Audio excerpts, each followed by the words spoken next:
بسم اللہ الرحمن الرحیم۔ ساری تعریفیں اللہ تعالیٰ کے لیے جو تمام جہانوں کا مالک ہے، اور درود و سلام ہو ہماری جانب سے ہمارے سردار حضرت محمد مصطفیٰ صلی اللہ علیہ وآلہ وسلم پر اور ان کی اہل بیت پر اور اصحاب پر۔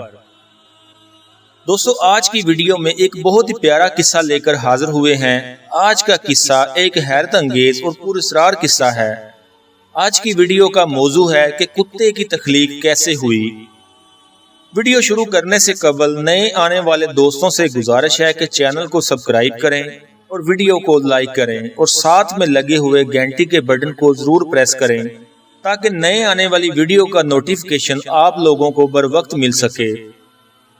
دوستو، کتوں کو نجس جانور قرار دیا گیا ہے۔ رسول اکرم صلی اللہ علیہ وآلہ وسلم نے گھر میں کتا رکھنے سے کیوں منع فرمایا ہے، اور جس گھر میں کتا رکھا جائے وہاں رحمت کے فرشتے کیوں نہیں آتے۔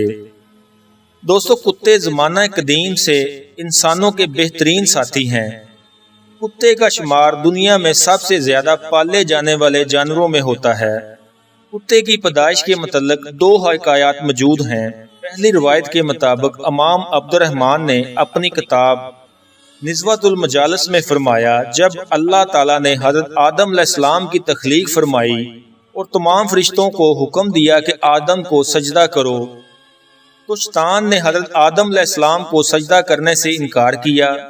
شیطان نے نہ صرف سجدہ کرنے سے انکار کیا بلکہ اس نے حضرت آدم علیہ السلام کے پتلے پر تھوک دیا تھا، جو کہ تھوک حضرت آدم علیہ السلام کے پیٹ پر جا کر گرا تھا۔ اس پر اللہ تعالیٰ نے حضرت جبرائیل علیہ السلام کو حکم دیا کہ اس مٹی کو آدم سے ہٹا دیا جائے۔ اس تھوک والی مٹی ہٹنے سے حضرت آدم علیہ السلام کے پیٹ پر سوراخ ہو گیا تھا، جو آج بھی ناف کی صورت میں ہر انسان کے پیٹ پر موجود ہوتا ہے۔ اس کے بعد اس مٹی سے کتے کی تخلیق کی۔ دوستو، یہ واقعہ امام عبد الرحمن نے بغیر کسی سند کے بیان کیا ہے۔ اس کا ذکر قرآن اور حدیث میں موجود نہیں ہے، لہذا میرے اندازے سے اسے معتبر نہیں کہا جا سکتا۔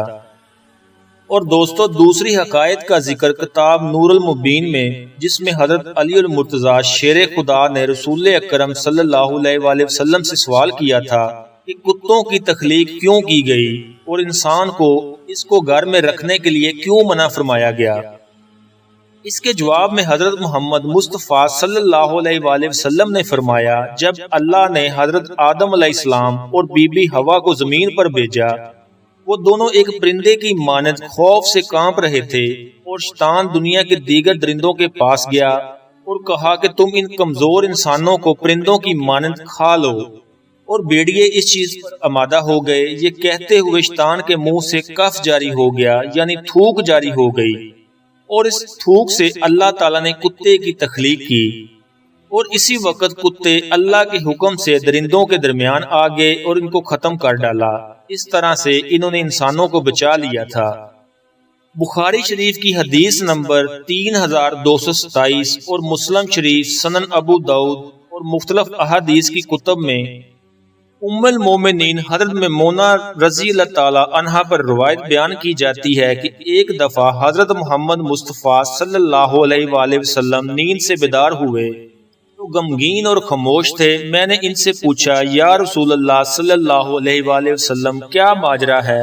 آپ صلی اللہ علیہ وآلہ وسلم کی حالت کچھ ٹھیک نہیں ہے۔ آپ صلی اللہ علیہ وآلہ وسلم نے فرمایا، رات کو حضرت جبرائیل علیہ السلام نے آنے کا وعدہ کیا تھا لیکن وہ نہیں آئے، سارا دن بھی ایسے ہی نکل گیا۔ پھر آپ صلی اللہ علیہ وآلہ وسلم کو یاد آیا کہ ہمارے بچھونے کے نیچے کتے کا بچہ ہے۔